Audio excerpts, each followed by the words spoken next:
শবে বরাত যেটাকে আমরা বলে থাকি, ঠিক না? এই মাস খুবই একটা দামি এবং পাওয়ারফুল মাস। এই মাসে আল্লাহ তাআলার কাছে 11 মাসের হিসাব এই শাবান মাসে আল্লাহর কাছে পেশ করা হয়। শুধু এটাই নয়, এই শাবান মাসকে বলা হয় নবী সাল্লাল্লাহু আলাইহি সাল্লাম জীবনে রমজান মাস। ওয়ান আয়েশা সিদ্দিকা রাদিয়াল্লাহু তাআলা আনহা قال قال النبي صلى الله عليه وسلم, হযরত আয়েশা সিদ্দিকা রাদিয়াল্লাহু তাআলা আনহা থেকে বর্ণিত, তিনি বলেন, আমি নবী সাল্লাল্লাহু আলাইহি সাল্লামকে লাগাতার রমজান ব্যতীত অন্য কোনো মাসে রোজা রাখতে দেখি নাই, তবে দেখেছি শাবান মাসে উনি রোজা রেখেছেন। এটা আস্তে করে পকেটে নিয়ে কালকে সকালে বললেন, জোরে কোন সুবহানাল্লাহ। দ্বিতীয়বার আর বলবো না যে সুবহানাল্লাহ কোন, ঠিক আছে ইনশাআল্লাহ? তো এটা একটা ফজিলতপূর্ণ মাস, সামনে আগন্ত রমজানুল মুবারক।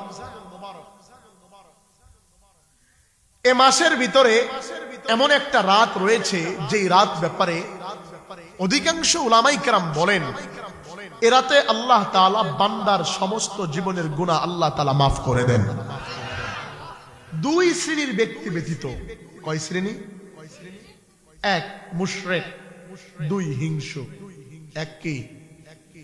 দুই হিংসু। এই দুই শ্রেণীর ব্যক্তি ছাড়া আল্লাহ তাআলা সকলের দোয়া কবুল করেন।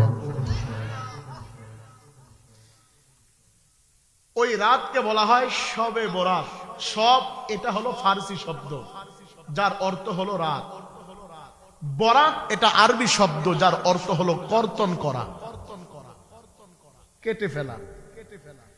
তাহলে এমন এক রাত যে রাতে বান্দার গুনাহ আল্লাহ তাআলা কেটে দেয়, সেই রাত সামনে। এই মাস এটা বরকতপূর্ণ না? জোরে বলেন, বরকত আছে না নাই? আর জোরে কোন আছে না নাই? এই রাত্রে যদি কোনো বান্দা নীরবে নিভৃতে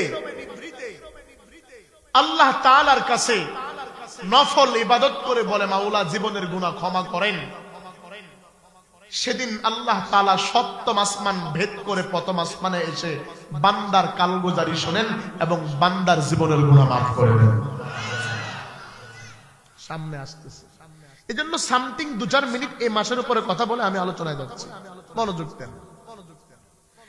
এমন একটা পাওয়ারফুল মাস, যেই মাসের ভিতরে যেই দিন, এই দিনকে বলা হয় লাইলাতুল বরাত, লাইলাতুস সাক। সাক শব্দের অর্থ হলো চেক। লাইল মানে রাত, সাক মানে চেক, মানে চেকের রাত। তার মানে এমন একটা চেক যেখানে 20 কোটি টাকা থাকে একটা পেপারে, ঠিক? এক সিগনেচারে ব্যাংক থেকে 20 কোটি টাকা তোলা যায়। কেমন জানি আল্লাহ তাআলা এই রাত্রে বান্দা বান্দির জীবনের সব গুনাহ এক সিগনেচারে মাফ করে দেন। এজন্য বলা হয় লাইলাতুস সাক, লাইলাতুল বারাকা, বরকতের রাত। তো এটা মাস আমাদের সামনে, এই দিন আমাদের সামনে আগন্তুক। এই দিনের তাজিম করা, এই দিনকে আহামরি কিছু না মনে করা, দলমত পাকায়া কিছু না করা, এই দিনে আল্লাহর কাছে কায়মন বাক্যে চাওয়া, আল্লাহ তাআলা এর উসিলায় জীবনের গুনাহ মাফ করতে পারে, বলেন আমিন। তো আমরা এমন একটা মাসে, এমন একটা দিনে, এমন একটা সময়ে এসেছি যেটা বরকত আর বরকত। আমরা শুকরিয়া আদায় করি, বলি আলহামদুলিল্লাহ। তো এই রাত্রে আল্লাহ তাআলার কাছে জীবনের গুনাহ ক্ষমা চাইতে হবে। তবে এই রাত্রে এসেও অনেক মানুষ আল্লাহর কাছে নিজের জীবনের গুনাহ ক্ষমা করাইতে পারবে না, কারণ টাকার কাছে এদের ঈমান বিক্রি করতেছে। কথা বলেন না কেন? 5 জন প্রার্থী দাঁড়াইছে, 5 জনের কাছ থেকে গিয়া 1000 করে টাকা খেয়েছে। সামনে 12ই ফেব্রুয়ারি নির্বাচন না? এই এত বরকতপূর্ণ রাত পায়াও অনেক মুসলমান তাদের জীবনের গুনাহ মাফ করাইতে পারবে না।